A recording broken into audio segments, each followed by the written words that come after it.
ker smo jim povedali, da me starši zelo veliko kličejo, zadnjič mi je oče prinesel en učbenik pokazati, tega tudi ne zastopim, veste, ker ima delovni zvezek otrok, in jemlje 3. stran, potem je pa 36. stran, pa spet druga stran, pa 18. stran.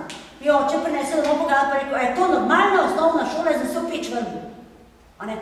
To skače učitelji, ker zdaj, da učitelji uporabljajo tudi več delovnih zvezkov, več učbenikov in ena sama zmešnjava. In potem pravi, so imeli v zvezku nekaj napisano in češ učiteljci pa je rekel, odkje ne pa to otroka učim? Jaz sem ves učbenik pregledal, v učbeniku tega ni. Ja, to sem povzela zdaj za drugega učbenika. Se tudi zavajanje staršev, ker ne vejo kako in kaj. To se pravi, učbenik, če je že, mora biti kvaliteten, mora biti na osnovi učnega načrta in mora biti tako lepo, ko je učni načrt od snovi do snovi, da je neka kontinuiteta, da starši lahko pomagajo otroku. Čeprav moram povedati, da se mi zavzemamo društvo šolo pomeni človeka, to smo že ministru nekolikrat rekli, ker naša današnja, lahko tudi zapišete, današnja osnovna šola vse preveč nalaga delo staršev. In jaz trdim, da bo mogla osnovna šola, če bo hotela biti moderna, sodobna, v korist otroka, bodo morali imeti otroci možnost, da po pouku ostanejo v šoli, tudi tam, ki ni več podaljšanega bivanja od 6. razreda naprej, in v šoli delajo domače naloge, pod kontrolo učitelja, projektne naloge, raziskovalne naloge, kajti starši imajo evropski delovni čas, prihajajo domov ob 5 in 6, otroci so po 2 naprej na cesti. In to bodo morali, kajti danes ima 17% otrok zadnja triada inštrukcije. In to plačuje samo bogati starši imajo lahko. Nam mora biti škoda slehernega otroka. Slovencev nas je malo in moramo slehernega otroka pripeljati, da bo v življenju zadovoljen, srečen, imel pozitivno samopodobo, pa ali bo učavničar, ali pa doktor znanosti. Vse profile rabimo. In to je treba otrokom omogočiti, da imamo da lahko več na šoli naredijo.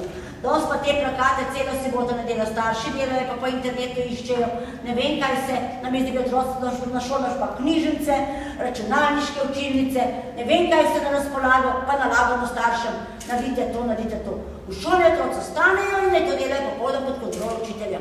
Pa učitelji pravijo, imajo premalo ur. Učitelji imajo lahko zadosto, bo 40-urnega delovnika. Samo ne delajo z otroki. Mnogo več. Jaz sem bila recimo na Portugalskem, ko smo še ravnateljica, ki so že 15 let v Evropski skupnosti, otroci pridejo v 8. šolo in ob 4 popoldan domov. Ampak je domov brez to. Vsak se nese nekaj pokazati, pa kaj prebrati, vse v šoli naredijo. Pri nas pa nositi se težke torbe, otroci z vozičkom vozijo starši in samo na učitelja pride na govorilne ure, naučite ga. To se mora nehati, zato imamo učitelje, da ga naučijo, glede na njihovo sposobnost otroka. Individualni razvoj pa treba upoštevati starši, pa lahko stimulirajo, lahko pomagajo, lahko ga preoprašajo doma, ampak otroka je treba, da bo v 5. razredu znal že sam se učiti, zato bi morali biti šole, tako kot se ne smela pred 10 leti. 3., 4. razred metode učenja. Pri meni je že takrat psihologinja vodila celoletni postopek metode učenja, da smo otroke naučili, kako se učiti. Zdaj pa otrok pride, pa se ne zna čisto učiti. Pride v srednjo šolo, se ne zna učiti, pride na fakulteto, se ne zna učiti.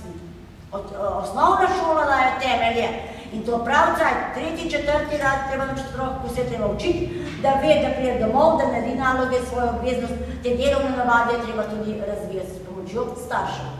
Zdaj bodo imeli starši mnogo večje kompetence s 1. septembrom 2009, o tem bo pametno enkrat spregovoriti, ampak moram povedati, da se vse šole zelo branijo, večina šol se tega brani.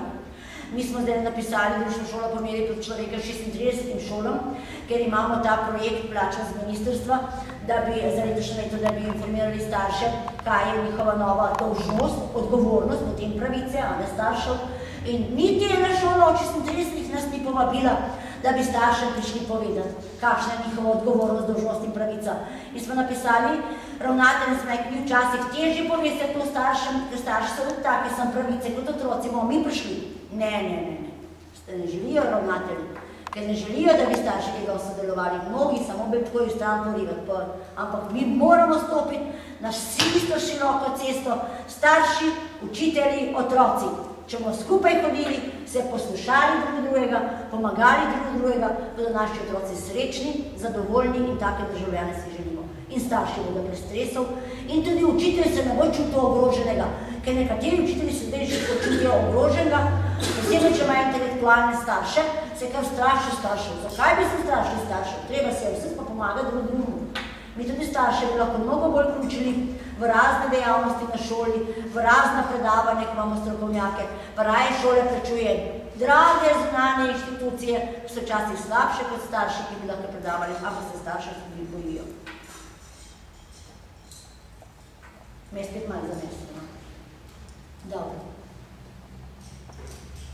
Kolikor ne nič, vam jaz rekli, da se vam iskreno zahvaljujem. Jaz mislim, da če želite, vam povem vsem moj mobi, da me kaj pokličete, ali pa elektronsko pošto. Moj mobi je 031 280 834. Elektronska pošta je pa anliandrej, Likovič, in kratice anliandrej@volja.net.